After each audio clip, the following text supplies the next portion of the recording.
Bảo đảm nhắm mắt được không? Sao bà?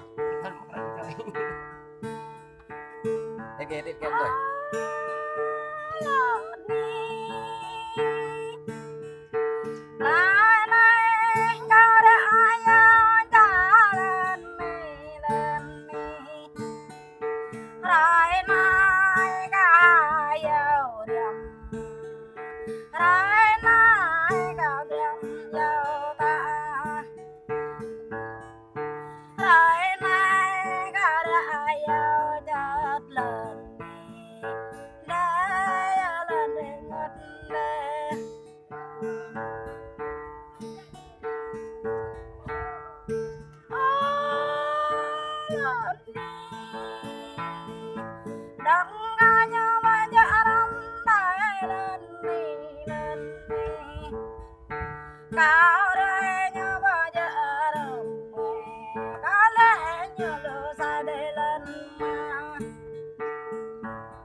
nhớ đây chậm nhớ cờ bà để ngất ngất đây là lần đi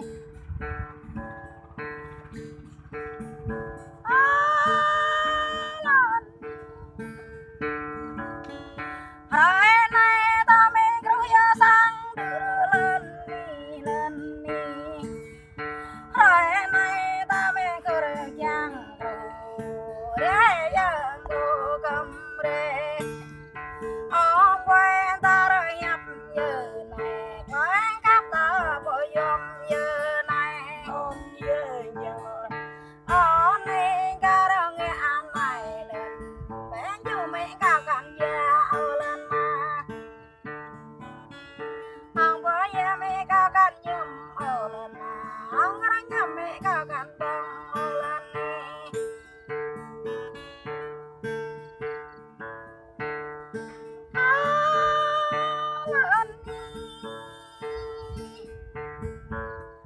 kami lue dom ya đi lên đi cả mọi chữ dom đi lên cả đây dom lên lên mà em ấy cho bre sa đường về họ em cho bre mà ra lên về đi tới